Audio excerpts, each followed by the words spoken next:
Hi, ఈరోజు నేను మీకు ప్రపంచంలోనే అందరికీ తెలిసిన, కోర్స్ మీకు కూడా తెలిసే ఉంటుంది, ఈఫిల్ టవర్ గురించి ఈరోజు నేను మీకు ఎక్స్ప్లెయిన్ చేయబోతున్నాను. ప్రపంచంలోనే ఎంతో ఫేమస్ అయిన ఫ్యాషన్కి కొలువైన ప్యారిస్లో ఉంది. దీన్ని ప్రతి సంవత్సరం కొన్ని లక్షల మంది డబ్బులిచ్చి మరీ చూస్తుంటారు. దీన్ని పైకి వెళ్ళి మొత్తం చూసి రావడానికి చాలా ఖర్చుతో కూడుకున్న పని. కానీ ప్రపంచంలో ఈ విధంగా డబ్బు ఖర్చు పెట్టి చూసే ప్రదేశాల్లో ఇదే మొదటి స్థానంలో ఉంది. ఇది ఏ సంవత్సరంలో కట్టారు, ఎందుకు కట్టారు, ఎవరి చేతి కట్టబడింది, దీన్ని ఏ విధంగా మెయింటైన్ చేస్తారు, ఇది ఇప్పటికీ ఇంత స్టాండర్డ్గా ఎలా ఉంది, దీన్ని చూస్తూ కాపీ కొట్టి చాలా కంట్రీస్లో ఇలాంటి మోడల్సే కట్టారు. కానీ అవన్నీ స్టాండర్డ్గా ఎందుకు ఇంతవరకు ఉండలేకపోయేవి వంటి విశేషాలను ఈ ఎపిసోడ్లో నేను మీకు ఎక్స్ప్లెయిన్ చేస్తున్నాను. అవేంటో చూద్దామా? ఈ వీడియో మీకు నచ్చినట్లయితే నా వీడియోని షేర్ చేయండి లేదా లైక్ చేయండి. రెగ్యులర్గా నా అప్డేట్స్, నా వీడియోస్ మీకు కావాలంటే మాత్రం నా ఛానల్ని తప్పకుండా సబ్స్క్రైబ్ చేసుకోండి. చూస్తున్నారుగా, ఇదే ఐఫిల్ టవర్. ఇది ప్యారిస్లో సీన్ నది పక్కన ఉన్న చాంప్ డి మార్స్పై నిర్మించిన ఎత్తైన ఇనుప గోపురం. ఫ్రాన్స్కు చాలా గర్వకారణమైన పురాతనమైన సింబల్. ప్యారిస్ అంటే మొట్టమొదటిసారిగా ఎవరికైనా గుర్తొచ్చేది ఈ ఐఫిల్ టవరే. అంతేకాకుండా ప్రపంచంలో అత్యంత పొడుగైన నిర్మాణంగా కూడా ఇది గుర్తింపు పొందింది. దీనిని గుస్తావ్ ఈఫిల్ అనే ఇంజనీర్ నిర్మించాడు. అందుకే అతని పేరు మీద దీనికి ఈఫిల్ టవర్ అని పేరు వచ్చింది. ఇది ప్యారిస్లోనే అత్యంత ఎత్తైన భవనమే కాకుండా ప్రపంచంలోనే అత్యంత గుర్తింపు పొందిన నిర్మాణాలలో ఇది ఒకటి. దీనిని 1889లో నిర్మించారు. అప్పటి నుంచి ఇప్పటి వరకు సుమారుగా 20 నుంచి 25 కోట్ల వరకు ప్రజలు దీన్ని సందర్శించారు. 2006లో ఒక్క సంవత్సరమే సుమారుగా 68 లక్షల వరకు జనాలు దీనిని దర్శించారు.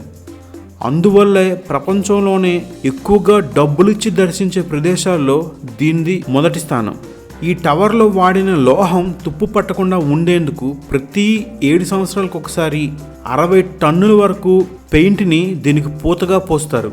దీనికి దగ్గరలో నిల్చొని భూమిపై నుంచి ఈ టవర్ని ఎవరైనా చూస్తే వారికి సమానంగా టవర్ అంతా ఒకేలాగా కనిపించడానికి దీనికి 3 రకాల రంగులు పూస్తారంట. కింది భాగంలో ముదురు రంగులో, మధ్య భాగంలో కొంచెం లేత రంగు ఉండేది, అలాగే పూర్తిగా పైకి వెళ్ళే భాగంలో లేత రంగును పూస్తారంట. ఈ విధంగా వేయడం వల్ల మనిషి ఏ దూరం నుంచి చూసినా అది సమానంగా ఒకే రంగులో ఉండేటట్లు మీకు కనిపిస్తుంది. ఈ టవరు 324 మీటర్లు అంటే 1063 అడుగుల పొడవు ఉంటుంది. ఇది 81 అంతస్తుల బిల్డింగ్తో సమానంగా ఉంటుంది. ఇది 4 వైపులా పిల్లర్స్తో లేపబడి ఉంటుంది. ప్రతి వైపు సుమారుగా 125 మీటర్ల వెడల్పుతో ఉంటుంది. అంటే 410 అడుగుల వెడల్పు ఉంటుంది. ఈ టవర్ని నిర్మించడానికి సుమారుగా 1838 వివిధ రకాలైన ఇనుప భాగాలను ఒకదానికొకటి అమర్చి ఈ టవర్ని తయారు చేశారు. ఈ ఇనుప భాగాలన్నీ అమర్చడానికి సుమారుగా 25 లక్షల వరకు రివిట్స్ని వాడారంట.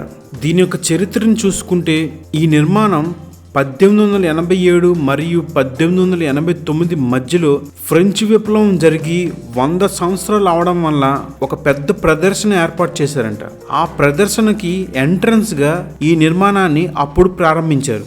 ఇది యాక్చువల్గా ఆ ఫ్రెంచ్ విప్లవం యొక్క 100 సంవత్సరాల పండుగకి ఒక ముఖద్వారం వంటిది. మొదట్లో ఈఫిల్ టవర్ను 1888లో బార్సిలోనాలో ఏర్పాటు చేయాలనుకున్నారు. కానీ బార్సిలోనాలోని అధికారులు దీన్ని నిర్మించడానికి తమ దగ్గర అంత డబ్బు లేదని, ఇది ఇంత పెద్దదవడం వల్ల చాలా కొత్తగా అనిపిస్తుందని, ఆ బార్సిలోనా నగరంలో ఈ డిజైన్ సరిపడదని అక్కడ అధికారులు దీనిని తిరస్కరించారంట.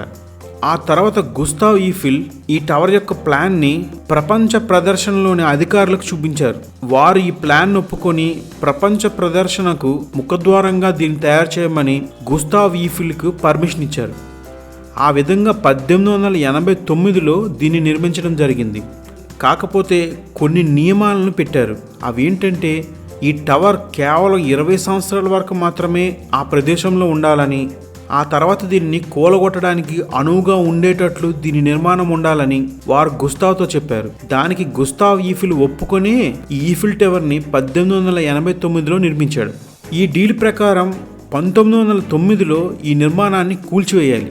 కానీ అది కమ్యూనికేషన్ అవసరాలకు మరియు మిలిటరీ అవసరాలకి రేడియో టవర్ కింద ఎంతో ఉపయోగపడింది. ఇంత పొడుగ్గా ఈ టవర్ ఉండడం వల్ల మిలిటరీ వాళ్ళకి వారి యొక్క సమాచారాన్ని ట్రాన్స్ఫర్ చేయడానికి చాలా ఈజీగా ఉండేదంట. అందుకే అప్పటి నుంచి ఈ టవర్ని మరి కూల్చకుండా అలాగే విజయానికి చిహ్నంగా ఉండాలని దాన్ని అప్పటి నుంచి మెయింటైన్ చేస్తూ వచ్చారు. ఈఫిల్ టవర్ మొత్తం బరువు 10,000 టన్నుల వరకు ఉంటుంది. అందులో సుమారుగా 7,300 వరకు ఇనుమే ఉంటుందంట. గుస్తావ్ ఈఫిల్ మొదట నిర్మాణం ప్రారంభించినప్పుడు దాని ఆకారాన్ని చూసి చాలామంది ఆశ్చర్యానికి దిగ్భ్రాంతికి గురయ్యారంట. ఈఫిల్ ఈ నిర్మాణాన్ని ఇంజనీరింగ్ టెక్నాలజీతో సంబంధం లేకుండా చూసేవారికి ఇంప్రెస్ అవ్వడానికి కోసమే ఈ నిర్మాణం చేశాడని చాలామంది అతనిని అపహేళన కూడా చేశారు. కానీ ఈఫిల్ పెద్ద పెద్ద బ్రిడ్జిలు నిర్మించడంలో చాలా అనుభవం ఉన్నవాడు. ఆ అనుభవంతోనే తన యొక్క టీముని తీసుకొని ఎవరు ఎంత కామెంట్ చేసినా ఈ నిర్మాణాన్ని స్టార్ట్ చేశాడంట. ఈఫిల్ యొక్క టీముకి మాత్రమే ఇది ప్రపంచంలోనే అత్యంత ఎత్తైన నిర్మాణంగా రూపొందిస్తున్నాడని, ఈ విధంగా ఈఫిల్ ఎన్నో వంతెనలను కట్టడంలో అనుభవం ఉన్నవాడు కాబట్టే అతను ఆ కాలంలో నిర్మించిన ఆ ఈఫిల్ టవర్ ఇప్పటికీ చెక్కు చెదరకుండా అలాగే నిల్చొని ఉంది. ఈ టవర్ నిర్మించేటప్పుడు ఈఫిల్కి సహాయం చేసిన 72 మంది ఫ్రెంచ్ సైంటిస్టుల యొక్క పేర్లు, ఇంజనీర్లు మరియు ఇతర ప్రముఖుల యొక్క పేర్లను కూడా ఆ టవర్ పైన చెక్కించాడు. ఆ తర్వాత మళ్ళీ 20వ శతాబ్దం మొదట్లో ఆ పేర్లను అక్కడ ప్రభుత్వం తొలగించింది. ఆ తర్వాత ఈ టవర్ని మెయింటైన్ చేయడానికి కాంట్రాక్ట్ తీసుకున్న వేరే వ్యాపార సంస్థ తిరిగి 1986-67లో ఆ ముందు చెరిపివేయబడిన శాస్త్రజ్ఞుల, ఇంజనీర్ల పేర్లు మళ్ళీ ఈ టవర్ పైన చెక్కించారంట. ఈ టవర్ను చూడడానికి ప్రపంచం మొత్తం నుండి చాలా గొప్ప గొప్ప వాళ్ళు వచ్చారు. అందులో సెప్టెంబర్ 10, 1889లో థామస్ ఆల్వా ఎడిసన్ దీన్ని సందర్శించి ప్రపంచంలోనే అత్యంత పెద్దదైన ఇంజనీరింగ్ అద్భుతమైన ఈ ఈఫిల్ టవర్ను నిర్మించినందుకు ఈఫిల్ను అభినందిస్తూ అక్కడ గెస్ట్ బుక్లో సంతకం కూడా చేశాడంట. 1902లో ఉరుములు మెరుపుల యొక్క ప్రభావం వలన టవర్ పైన ఉన్న 100 మీటర్ల వరకు పైభాగం మొత్తం దెబ్బతిన్నది. దీనివల్ల టవర్ని మళ్ళీ లైటింగ్స్తో కవర్ చేయడానికి కొన్ని బల్బులను అక్కడ కవర్ చేస్తూ పెట్టారంట. ఈ ఈఫిల్ టవర్ 1930 వరకు ప్రపంచంలోనే అత్యంత ఎత్తైన నిర్మాణాల్లో మొదటి స్థానంలో ఉండేది.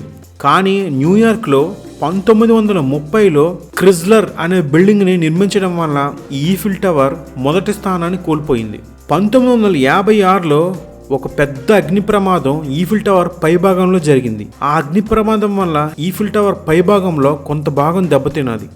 ఈఫిల్ టవర్ పైభాగంలో మీకు ఇప్పటికీ ఒక రేడియో యాంటెనా కనిపిస్తుంది. ఆ రేడియో యాంటెనా యాక్చువల్గా 1957లో ఆ ఈఫిల్ టవర్ పైభాగాన ఫిట్ చేశారంట.